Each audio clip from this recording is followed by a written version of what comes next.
યુદ્ધને વધુ પસંદ કરો છો? લક્ષ્મણ એ જ વધારે યોગ્ય છે. યુદ્ધ વિના કોઈ રસ્તો નથી. આવો આવો અંગદ, તને શું રાવણે સુલેના સમાચાર આપ્યા? કોઈને ચોખ્ખો ઇનકાર કર્યો છે ભગવાન. હવે યુદ્ધ વિના કોઈ રસ્તો નથી. મને તો પહેલેથી જ સમજાતું હતું કે યુદ્ધ વિના કોઈ રસ્તો જ નથી. ત્યારે અંગદ, તમે રણ મોરચે રહો અને મહારાજ છોગરી તમે સર્વે લશ્કરને સંભાળો. ભાઈ લક્ષ્મણ, તમે સૈન્યને આગળ વધતું અટકાવવા મોકલે રહો. મોટો ભાઈ, સામેથી રણભેરી વાગતી સંભળાય છે. મહારાજ, રાવણભાઈ વિભીષણ આપણને મરવા માટે આતુર નથી, રાહ જોઈ રહ્યા છે. રાવણનો ભાઈ અહીંયા, આમાં કોઈ દગો તો નહીં હોય ને?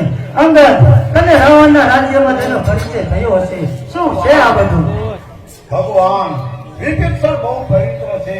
મારી તમારી વાતો કરતા તે આપના શરણે આવ્યો છે. ઠીક, ત્યારે અંગદ, વિભીષણને માન ભેદ મારી પાસે બોલાવો. રાવણનો હક માંગી વિભીષણ તમને નમન કરે છે. કોઈ ચિંતા કરતી વિભીષણ, આ રામના આશ્રય હેઠળ તારું રક્ષણ થશે. રામ હું રક્ષણ માંગો નથી આવ્યો. હું કે વિભીષણ ભાઈના કહેવાથી વ્રતમત બનવા આવ્યો છું. વિભીષણ, એ ઠીક છે, તો માર્ગ બનાવતા પહેલા અમને માર્ગ બતાવો. હું લક્ષ્મણ, વિભીષણના વચન ઉપર મને વિશ્વાસ બંધાય છે કે તે આપણને મદદ કરવા યોગ્ય નીવડશે.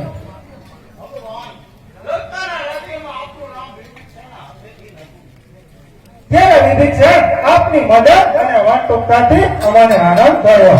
હું મદદ શું કરી શકું? ત્યાં વિશ્વવ્યાપી રામ છે, ત્યાં મારા જવાના મદદની શું કિંમત?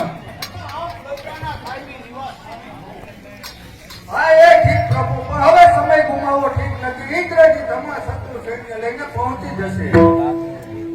સાવધાન સુનો, સાવધાન. ખેલિયા હશે જમો તમે, આ ખેલિયા હશે જમો તમે. સુમિત સમરાવ રે વિદાય છે બોલ જો દિલ રગના સમરાવ રે ઉડી જીગરની જાણ કરવા આવી ગયો. દુશ્મનનો દુશ્મન તમારે આગે આવી.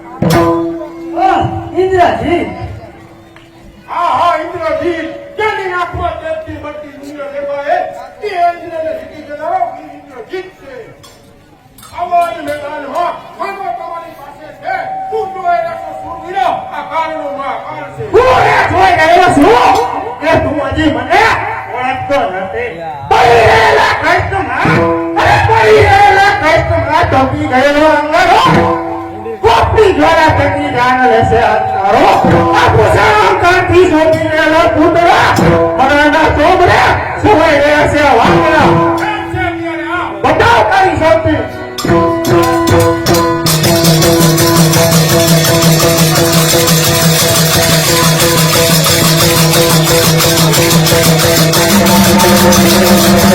Thank you.